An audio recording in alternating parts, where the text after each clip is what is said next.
this point through Thursday, being able to make it here on the fourth day of the week. We had a little snow here in Atlanta, so a lot of us were set to be in the home front, being able to just basically be with our families and be safe and off those icy roads. So hopefully those who are in the Atlanta metro area are being as careful and safe as well. So, how's everybody doing this week? I see we got a great chat room already going, and if you're listening to me for the first time, welcome to the Kickin with Kysii show. I've been doing it almost 3 years now, as well as some of the other fellow podcasters here on the network. Great content, great shows, and that's the main thing that we're doing is bringing everything that we can to entertain and keep you engaged with compelling, proactive, and excellent opinions, things that are non-mainstream, things that have you scratching your head and keep you in the loop and being entertained throughout your day. Whether you're driving, working, or just chilling, we'll be able to keep you entertained through the day. So, without further ado, like I said, thank you all that have entered here in the chat room here. It's a great number. Normally during my show, I can actually talk about the people who actually entered here, but Doug has an enormous amount of listeners here, so I can't go down the line. But welcome everybody that's up in here. Welcome to the X Squad affiliates that are up in here. You know what I'm saying? Thank you everybody who's tuned in and engaged and just doing what you do. So yeah, there's a lot of topics, man, going on through the week. We are nearing the weekend here. We got huge games here. We got 2 big games going down the pipeline here. AFC Championship, NFC Championship. So I'd love to know who everybody's got here.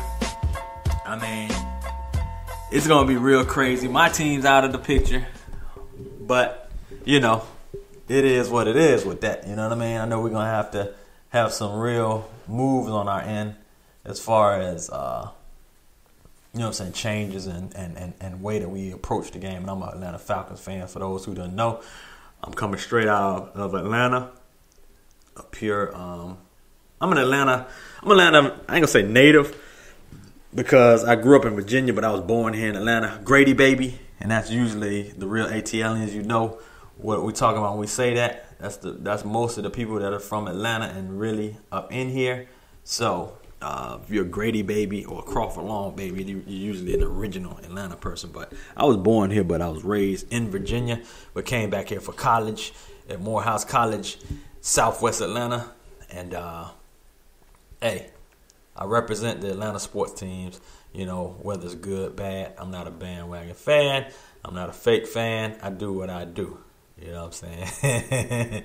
So, no, that is not. I see you big here talking about fake Falcon fans. Nah, we ain't fake. We in this, man. We do this. And who is your team again? Oh, my bad. You don't have a team. So, you can't say much.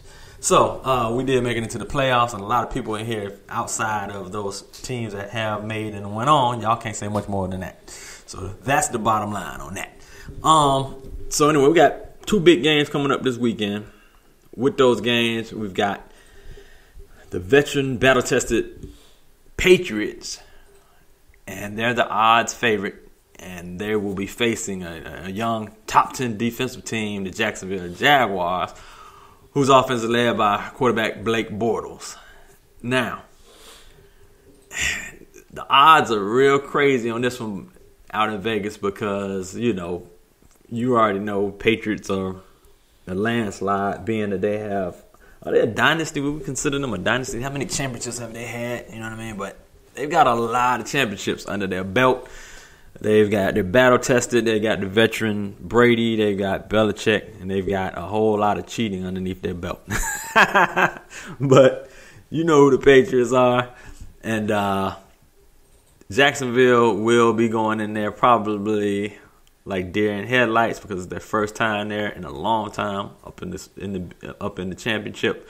But it's like this. It's like that defense is stout. They'll be able to handle their own. They're quick. They're fast. They're hard hitting. They stifled a team, the Pittsburgh Steelers.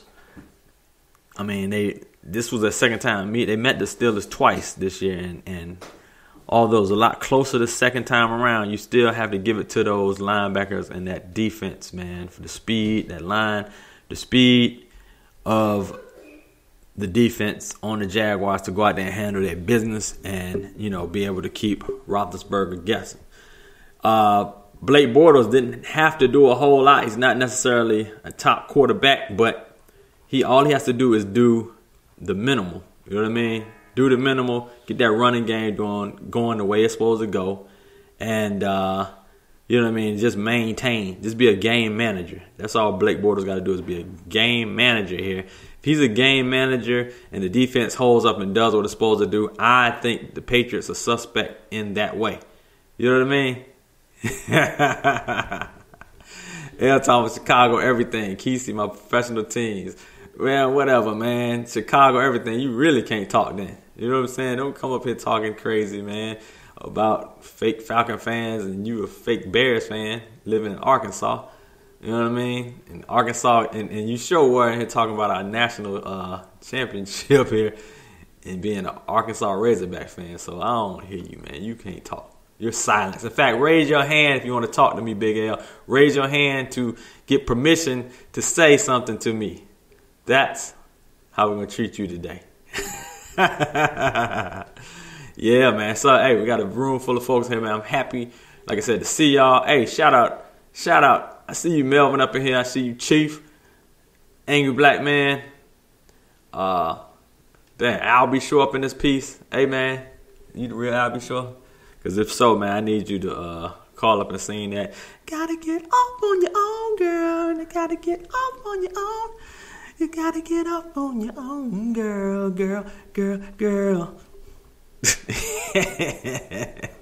Hey, man, that was my song back in the 90s, man. My brother would come on here and tell you some crazy shit like I thought I was Albie Shore. No, that is not true. But, you know what I'm saying, I did have that jean jacket ensemble and all that, you know what I'm saying? So I used to rock that. The acid wash jean set thing you going on. I did that, but it is what it is. So what do y'all think as far as these games here, man? That AFC game is a lot. It's going to be absolutely crazy because I feel like if Jacksonville holds up, if their defense holds up, they really can shut down the Patriots. I know the Patriots actually have a super advantage in here with the all the patriotisms and their referees on their side and everything else. They'll be able to hold in to this game. But I really believe Jacksonville has a real fighter's chance up in here if they do what they're supposed to do. If they play like they're supposed to play all year, they will be able to do and handle their business. There will be no issues there. Bortles, like I said, if he's a game manager, we get that running game going. We get Fournette really running. I mean, it's going to be hard to stop. You know what I mean? It's really going to be hard to stop because that good running game accentuated by just a decent passing game will definitely keep everybody in tow, keep everybody on their toes, keep the Patriots guessing. And it doesn't take a whole lot to beat the Patriots, man. Patriots are awesome in what they do, their system, and their structuralism. And it's not going to be easy cakewalk, but what I'm saying is if they hold to doing everything, and that's the problem. It's like you get out of your game. The Patriots are good at getting you out of your game and doing what you do.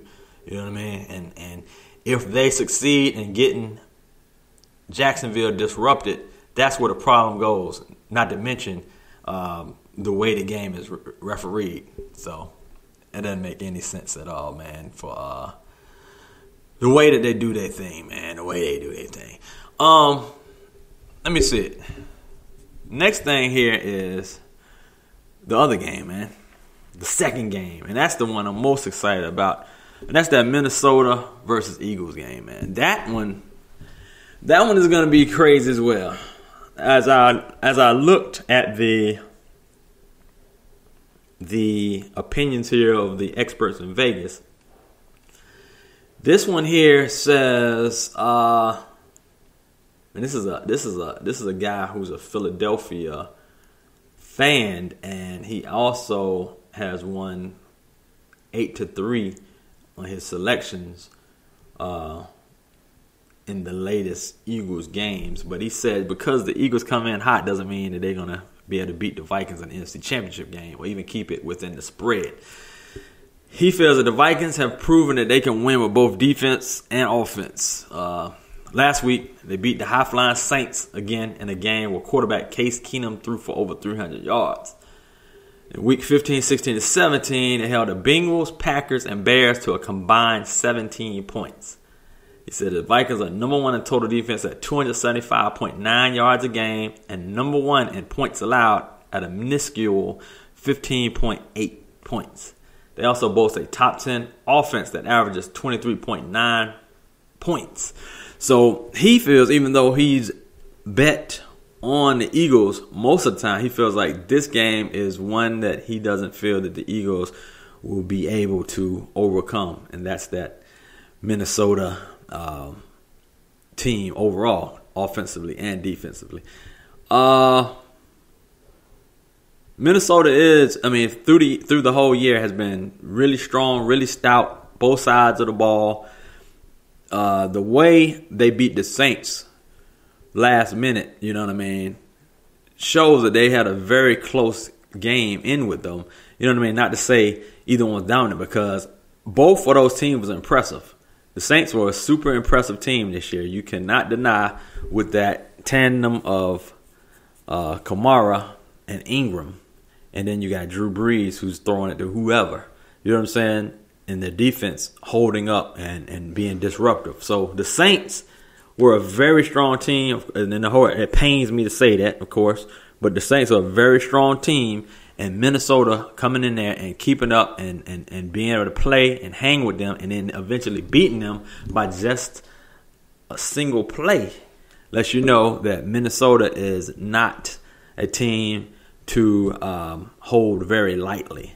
So I believe Minnesota will be able to handle the Eagles, even though you see me with the Eagles avatar on. And yes, I have an Eagles avatar on because I lost the bet to John Fisher, the microwave. So my avatar is the Eagles.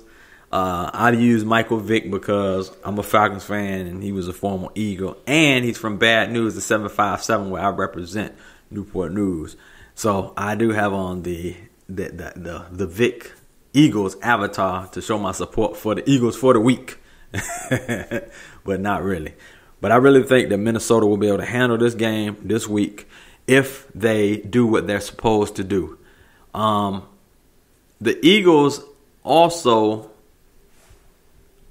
were able to benefit from having a strong defense. So you're not just going to run on them, as shown by my Falcons, who got blown out last week by their defense because we couldn't run very much on them at all. They have stout linebacker core, and the secondary, it's a little suspect, but all they need to do is just be able to, just hold. You know what I mean? Just hold, bend a little bit, but just at least hold secondary.